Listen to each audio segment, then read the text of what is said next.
Hello, everyone, and welcome to the fourth episode of the podcast by IGNITE. We have a lot of fun topics today. We're going to be talking about Call of Duty League. There were two games that happened today. We have a week full of the tournament. The championship tournament is going to be happening. On the last podcast, we talked about making brackets. Each of us made our brackets. We're going to kind of break down those, take a look at why we're picking the teams to win. Joining me today are Call of Duty near professionals, Emmett Dean and Luis Trujillo. And again, we're just going to kind of be talking Modern Warfare, talking COD. So thank you both for joining me. Emmett, I know you kind of got to watch the games today.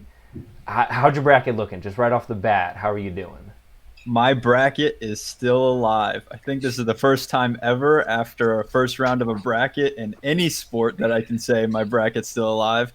But not only that, I actually picked the score perfect for one of the games, the Optic Gaming versus the Gorillas. I picked it perfect 3-2. For Paris Legion and Surge, I picked it 3-2, but I think it was a 3-0 sweep actually. Paris Legion was absolutely on fire right out of the gate. They had one of the most dominant wins in hardpoint in the first match that I've ever seen. So it'll be exciting to see where that goes. Next up, they'll play the Royal Ravens, I believe, or that's who I have them picked to play next. And I don't have them winning that game. So if Paris Legion stays on fire, then my bracket might not live for too much longer, but so far so good. Yeah, it's concerning for me because I had Paris losing that one, so I really hope this isn't a Cinderella story where they end up going too far and then my bracket's already in trouble. But the person who kind of got us into the brackets, Luis, how are you looking so far? Yeah, I'm in the same boat as you, Jacob. I did not have Paris winning that. I don't know. I just have a bias with Seattle Surge. I like the players on their team. I like Octane. I like Apathy. I actually got to play against Apathy maybe a month ago in CDL playlist.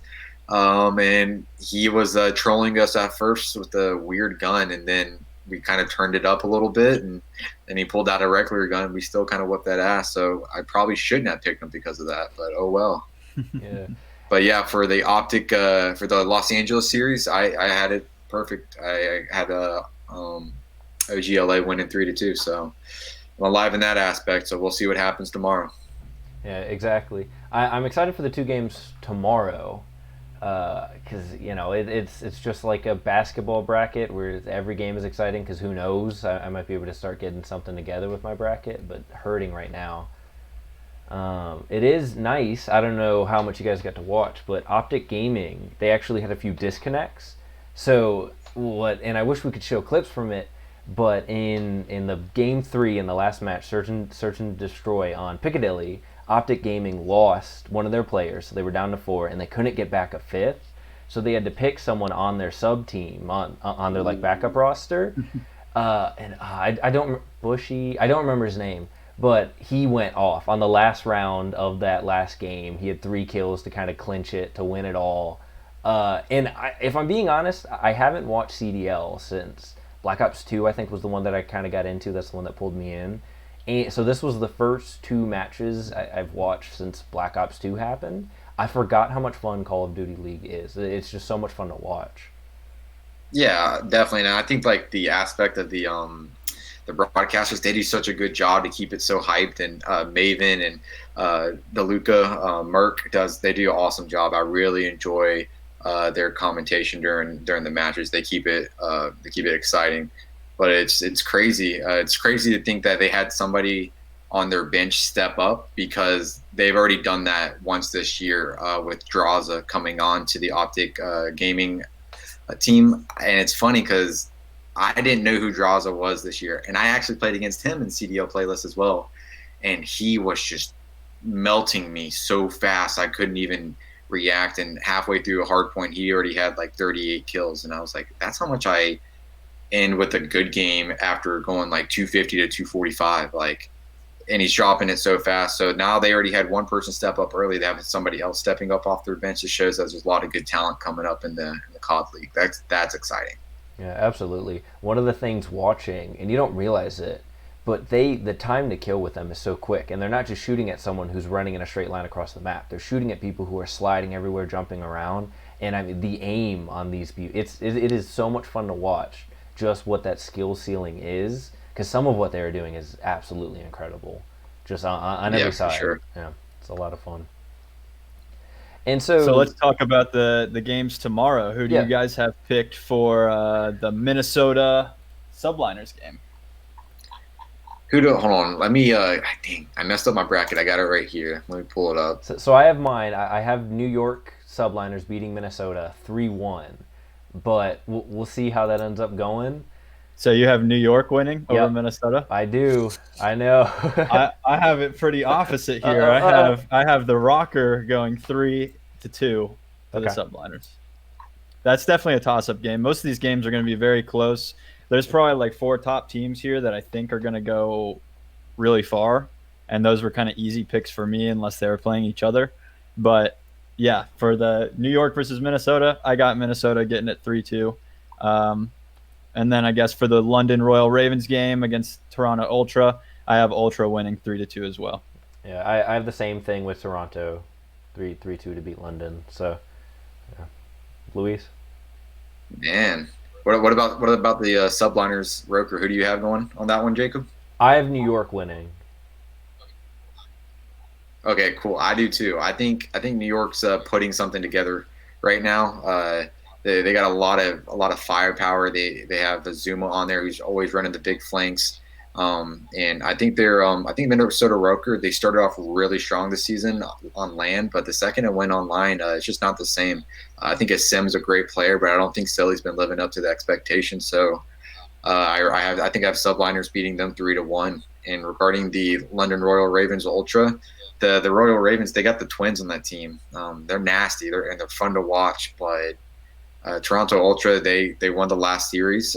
They have impeccable internet speed, and they're all playing in the same location. So I don't know if that gives them any type of edge, but it seemed to give them the edge in the last tournament. So I think I have Toronto Ultra winning that one 3-2.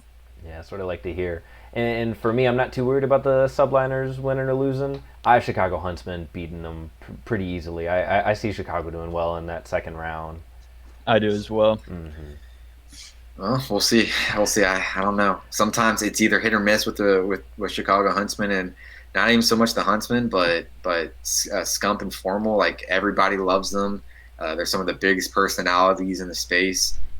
Multi-tournament winners, multi-COD champs winners, but sometimes they just don't piece it together when it matters. So we'll see. We'll see. Kind of how the cookie crumbles. I'm excited. Yeah, absolutely. And it comes down to how level they can all play in the moment. Every tournament's different. This tournament especially because of how, like you said, it's players not getting to sit across from each other or on the same table at the same location. It's people playing all around that are having to work together.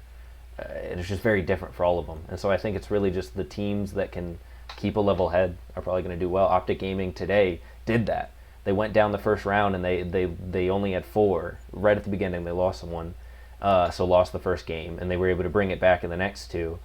And even to have to play with the sub in the final one, they were able to kind of keep their mind together. And you could see watching it in between when they were showing the cameras that all of them had their game faces on. They were focused. They knew what they needed to do. And so I think that it's going to be big for every team that all of them have to face the same adversity of playing not with each other or playing in a normal tournament setting. But it's really just who can kind of keep that level head in a different environment. For sure. Yeah. So who do you all have winning the entire thing? Luis, go All first. Because I want you to explain yourself. I want you to explain yourself because you're wearing a hoodie. Well, let's say the best for last. Fair. It's obvious. It's obvious. I have Atlanta FaZe on mine. That's really because like I said, the last time I watched any of this was 10 years ago or something when Black Ops 2 came out. So I just kind of randomly picked based on logos. I am from Atlanta, and I knew Atlanta was good. A lot of people talk about them, so I said I'll pick Atlanta to win it all. As for every other team, I don't really know, but yeah, I'm picking Atlanta all the way, die hard. Who do you have them playing? Let me check. And this is what I'm saying. I don't even remember. I have them playing in the final. Optic Gaming somehow. Jeez. The underdogs go the whole way, baby. Oh Oh yikes! my god. I have I'm Optic, surprised Optic Gaming even made it out of this round. Come on. dude, I have Optic Gaming somehow. Oh, now I see a mistake here. Beating Chicago Huntsmen, beating Dallas Empire. Oh boy. Yo, if they do it, this podcast is gonna get views because like we're talking shit about them, and then if they just come We'll out of the see. ringer just swinging, we're gonna be looking real bad. If you want to find Hey, my bracket, just search "I have no idea." That's the name of the bracket. So we'll see what if I win somehow. It'd be the craziest thing. we'll try and link all of our brackets in the YouTube description or something like that. That's smart. But I also have Atlanta FaZe picked, and I have them winning 5-4 over the Florida Mutineers because I honestly think the Mutineers are the team to beat recently. They have been Okay. a very, very tough team in all of the CDL games that I've seen. They've won multiple home series, so I think that they're the real deal. And I actually, if you do the math, I have FaZe losing to Florida in the winners finals, dropping down to the elimination finals to beat Dallas Empire, and then coming back to face Florida again in the championship to win it all. I think it would be super exciting. I think I have it set up so FaZe beats Empire, Huntsmen, and Mutineers all in the playoffs. So I think it'll be super exciting. Hopefully my bracket comes true. It'd be legendary. Man, that's crazy. Come on, Atlanta FaZe all the way, baby. All the way. So All the way. I'm sure whoever's listening out there, aliens or humans, they already know who I'm gonna be picking. It's the Dallas Empire. Boo. Oh man. So I'm the biggest Atlanta FaZe fan there is. I went to the home series. I screamed my head off when we had the reverse sweep against Minnesota Roker to take it over. I was the one screaming back to the guy that was booing Atlanta FaZe while we were losing. So don't get me wrong. I think Atlanta FaZe is more than capable of winning this whole entire thing. But I take a little bit of history into account and start looking at the history of the players that are playing.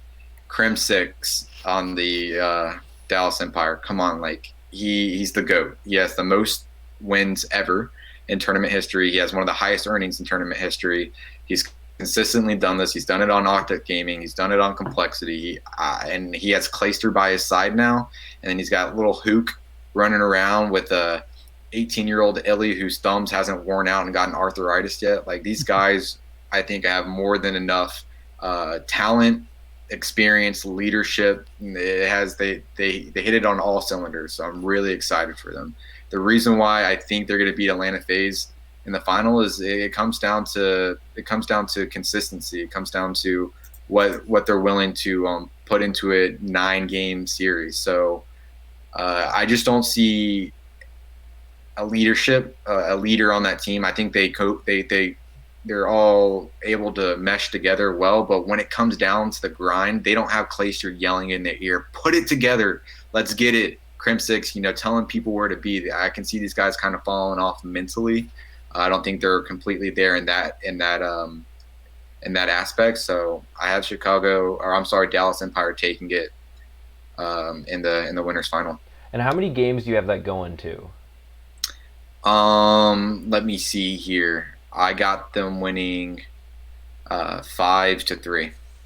Okay, and then Emmett, you said So- 5-4.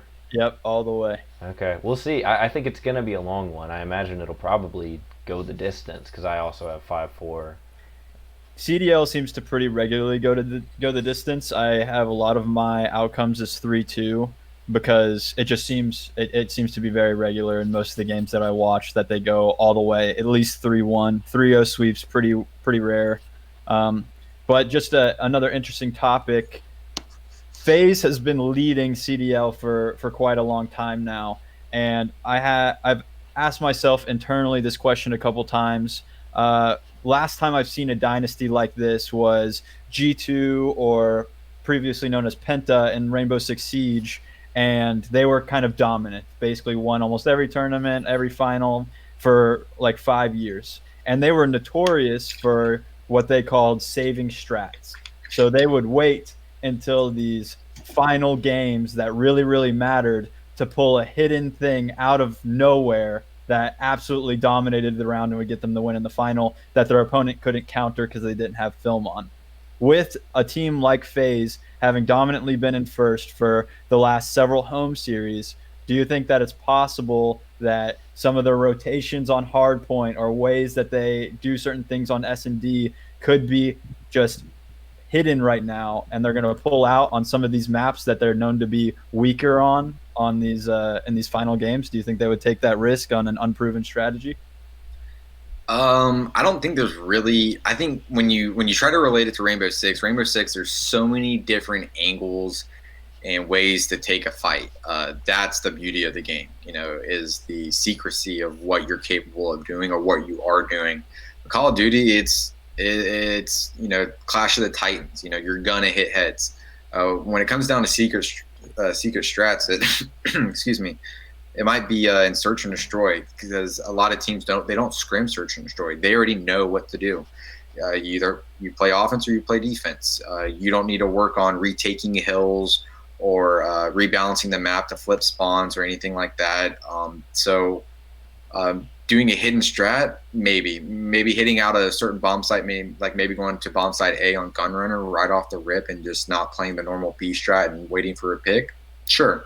But you always have Simp in the back sniping, making the early picks, making it a 5-on-4, maybe 5-on-3, and being able to work with his pistol later on in the round. So I just always think that they have an edge of being able to basically cut the map in half and shrink the game.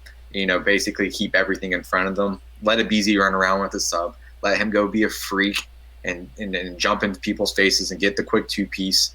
Maybe running a weird route, but you have people just like that on other teams. Like subliners, you have Zuma. He's notorious for running the Zuma flank. It's a known thing in Call of Duty, the Zuma flank.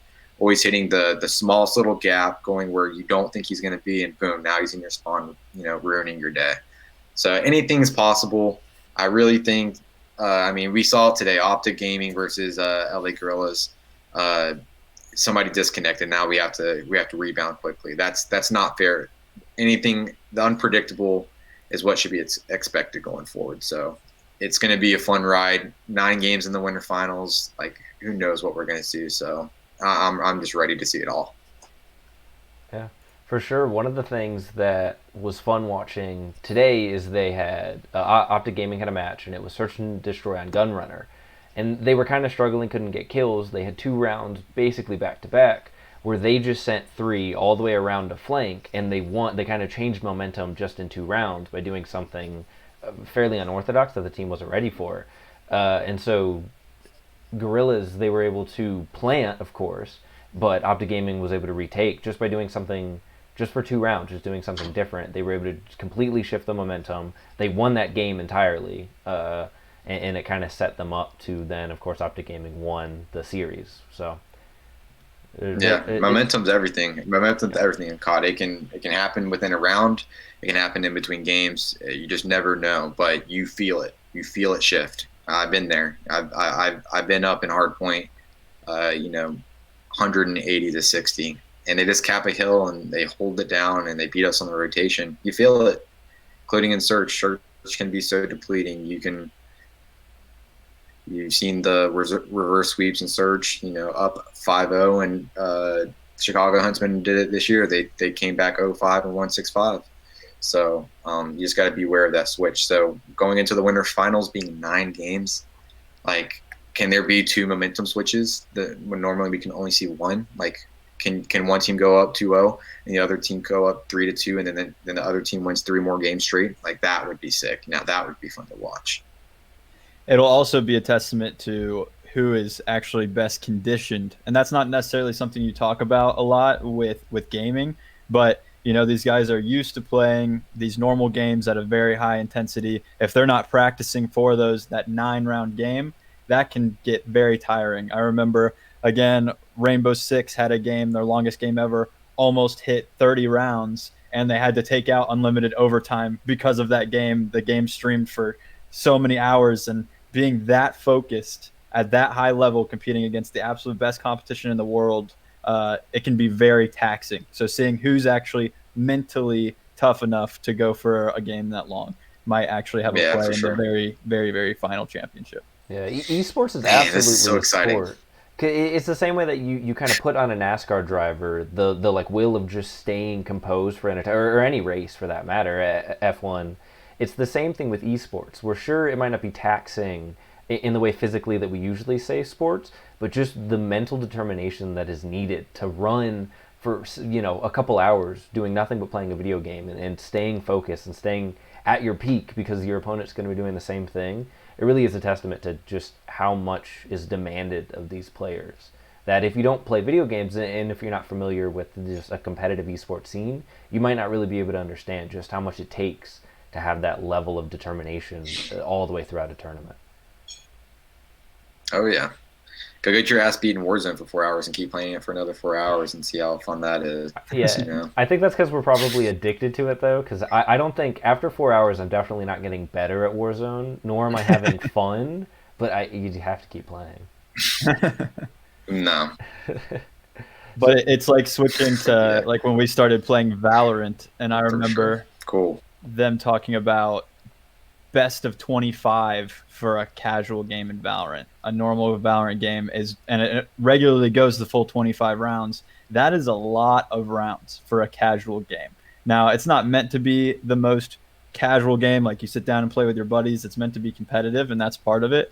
But, you have these situations where these guys are basically playing 9 of that or 5 of that in the normal games. I mean, these games take a long time, so yeah, it'll be interesting to see. I mean, these guys do play games for a living. They play already 8 hours a day, so maybe it won't be as big of a deal as I think, but there's definitely different emotions and different intensity going on during the game.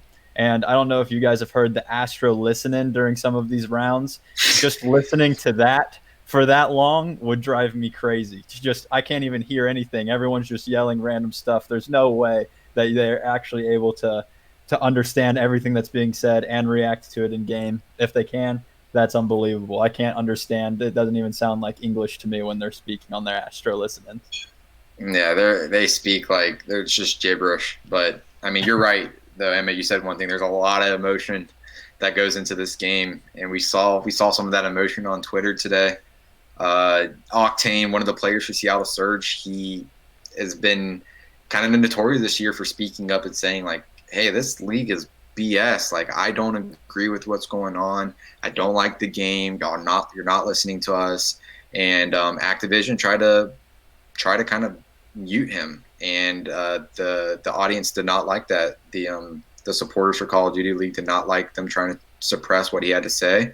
And when they lost today, he went and deleted the game, recorded himself deleting Call of Duty off of his PlayStation with like a sigh of relief. And so yeah, there's a little bit of more emotion attached to Call of Duty than some people see. So there's many layers to this. Yeah, absolutely there is. It's a lot that happens behind the scenes. Just politics with any sports team. It's the same things happen here, where you just have different personalities and different players that are all kind of butting heads sometimes. It's heated. All of it is very heated for sure.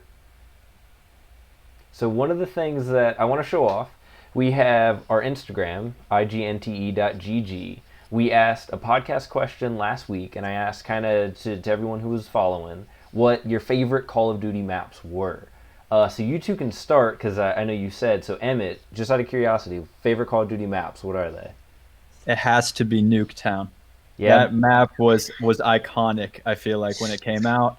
I remember playing that whenever you guys would come over, and if we would just throw on some controllers and just play against each other, or even playing online, Nuketown was the map. That was one of the Call of Duties where you could like choose between 2 maps or replay it. And I remember they had to take that out at some point because people were getting Nuketown and just constantly replay Nuketown over and over and over, so you'd get it as many games in a row as you could. And it was awesome. It was just a great map to play for fun. I wasn't into Call of Duty League or the competitive scene at the time, so I'm not sure how well it did actually in a competitive sense, but I just remember playing that map and having an absolute blast with it. Yeah, and then Luis, you also had a couple favorites. What were they? Yeah, so I didn't write this one down on the Instagram, but I did just think of it. Do y'all remember Macon Day? Yes, in World at War. Oh, there we go, Emma. That's what I'm talking about, man. That's awesome. Hell yeah. That was a map. I remember downloading that update for free because usually you had to buy maps back in the day. You had to buy the map packs because it came with the zombies as well. But Making Day was free. It's one of the first free maps that you can download. And I remember downloading that. And I was like, dude, I love this map. Also, Dome from World at War, really good map as well. But I forgot what I put down on the Instagram post. But do you remember, Jacob? I have pull it up real quick? You said Terminal and Backlot. Oh yeah, come on. Two classics. Of Terminal. course. How's Terminal not like top 3 for anybody? That's one of the. I love being on the escalators, just giving that little head glitch peek and just shooting people through that window, or camping on the other side of Burger King. Dude, so much fun. Best spots, because I also loved Terminal. That was one of the first maps where I didn't snipe all that much when I was playing Modern Warfare 2, Modern Warfare 3. Those 2 maps or Terminal got me to snipe, and then the other one I said just because it was a personal favorite of mine was Resistance. Just a simple, classic 3-lane map where there was kind of a fight in the middle and then the 2 lanes on either side. And I just really enjoyed that. But I'll read off a few that we had, and thank you everyone for responding. We had Shipment and Rust was one, Nuketown Dome, Overgrown, Nuketown Mission, another Nuketown. So, classic maps. It's kind of the maps when you think of Call of Duty, you think of those maps. And so thank you everyone for responding. We'll have another question up probably at about the time this video goes live. And just follow us on Instagram, IGNTE.GG, and you can ask a question and pop up on the podcast. That's fun. But yeah, one of the things that and Emmett, you said, is why don't they have the ability to repick maps anymore? Why do they get rid of the like replay map or choose between 2 maps? Because in Modern Warfare now you just auto queue into the next game mode map type. Different publisher. That was Black Ops when that came out. So, maybe it will be with Treyarch. That's another one of those little things that we were talking about, that they just do things a little bit better, it seems. So we'll see if they can continue to do that with the next game. Super excited about that. We're going to have all kinds of content, I'm sure, come out talking about that as soon as the game gets announced. So can't wait for that moment. We talked about it a little pre-stream, but just how we're all trying to get back to streaming and making more content. I need you guys making good content when that comes out. I want the 3 of us somehow to be ranked top something. We'll pick an obscure playlist and try and be top ranked in that playlist. We'll be top 100 or something. Something to gloat about. Yeah, it's anything. If there's, I don't know, a zombies game mode, we'll try and hit wave 50, like be one of the first people to find all the Easter eggs or something. We'll just no-life it. We'll just all set up TVs in the same room and no-life it for like a week. Whatever needs to be done, man, I'm there. That's a sacrifice you have to make. Oh yeah. So we're actually, this is pretty good on time. Some of the feedback we have gotten from people is to tighten up the podcast a little bit. We're at a good point. Do either one of you guys have any more you want to talk about? Because I think I'm good. I just want to say I want Atlanta FaZe to prove me wrong this weekend. I really want them to come out with the dub. I've already messed up my bracket, so I'm not getting the 100 Gs. So just prove me wrong. Let's go, Atlanta. FaZe up, baby. Yeah, absolutely. And we might be trying to so follow us on Instagram, YouTube, everywhere. You can go to ignite.gg is the website, IGNTE.gg. To find all of our socials, because one of the things that we might be trying to do is have a watch party. So when we get to some of these later rounds, is all of us pull it up and live kind of react and enjoy watching it together, because it's content, and I think people would really enjoy that. So thank you two for joining me. Of course, episode 4. It was a fun one. See you next time. Yep, see you guys next time. Bye. Thank you for watching our video. For more content, links to all of our socials, and more, just head over to the website. Who knows what I'm going to put here? Could be anything. Could be anything. I did this once and forgot that if you don't sit around for a little while, then you guys can't click the links. So I could do this all day.